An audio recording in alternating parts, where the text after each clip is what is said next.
Jeff, this is what we have done. We've got two pieces of the same material from the Lululemon store here.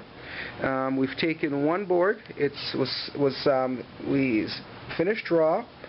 We covered it with Murphy's Well soap. Okay, when it's done, as you can tell, it leaves a very waxy residue. Okay, we had another board with the Murphy's Well soap that we've already applied finish to. When we applied it, we did not get the same white reaction. Okay, so in a way, we've kind of ruled the Murphy's Well soap out. What it does cause is a very waxy residue. From what we've learned with that waxy residue, it does. What it does is when we apply the actual finish, it actually stops the finish from sticking to the material because of the wax buildup. We then went on to try regular melt-all salt, just one of the salts that would typically be used to melt away snow. And what we're going to do to show you here, the boards have been finished with the same stain that was required. We've got the bun of traffic beside it. Mark's going to pour some into a container right now as we go. There we go. Okay. He is then going to apply it to the board, and then you will see what will happen next.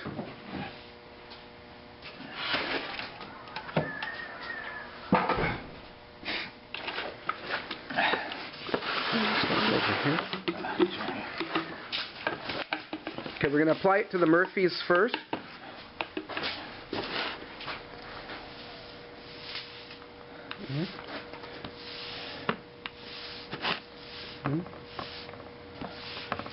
Okay.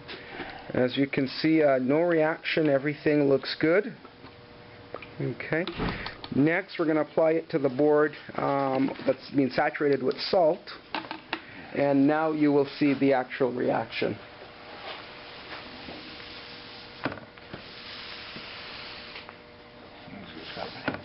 Okay. Right away, you can see the reaction of the white. The board already is turning, hopefully you can see the difference in the light, a grayish silver, which is exactly what happens in the store. Okay. Our next test after this, we're actually going to, but again, I just want you to carefully see two wet boards, and you can see the end reaction all together, and this is exactly what's going on in the store. So we've used the products that were required for the job, and this is the chemical reaction, as you can clearly see here, and we're going to let the camera roll. What we will then do again is we're going to sand, and I'll show you the result. We have another board that we did sand down, and we want to show you using a 220 that we're going to sand it with, so you will see exactly what happens. All right, so we're going to take the same piece. You can see how the board looks. Okay, and we're going to do this with a 220 as per your request. We're going to sand that down, and we'll see what then happens. Okay.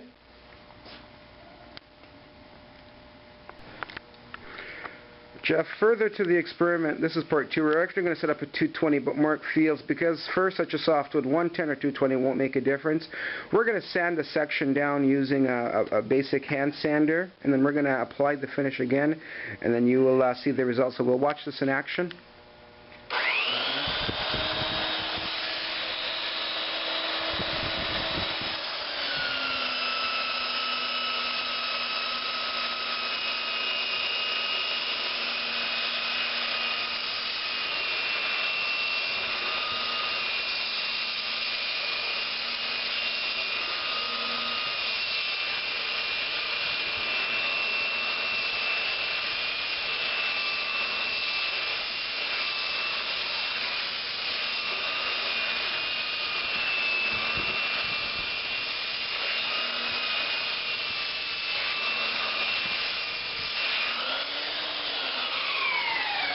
Okay.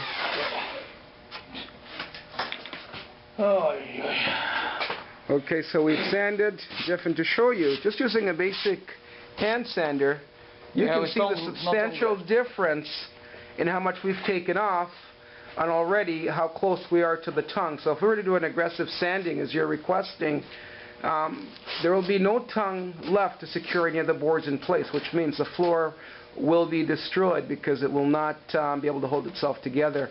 When the floor was actually laid down, it was only nailed. It was not actually glued, which is a process that we actually use when we're installing a wide board. I can also send you a photo of that. We're just going to clear up so we can apply a little bit more finish as well. And again, you will see the reaction after we've done just a basic sanding. Okay, so Jeff, to continue, as you can see here, how vicious that salt is on the wood. What we've done, we've gotten the same stain. We're going to open the stain. We're only going to apply the stain to half of the exposed wood that we've already sanded.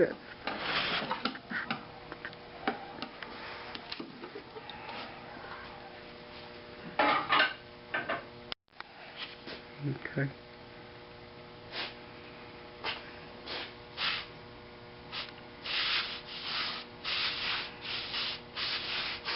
And the salt disappears and all disappears. Okay.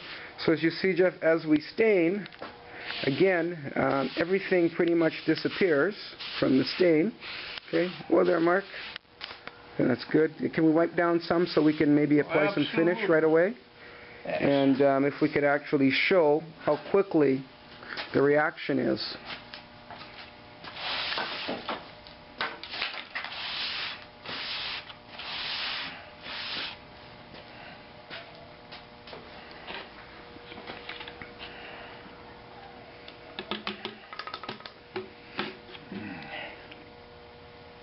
It's okay, and just wait, watch this.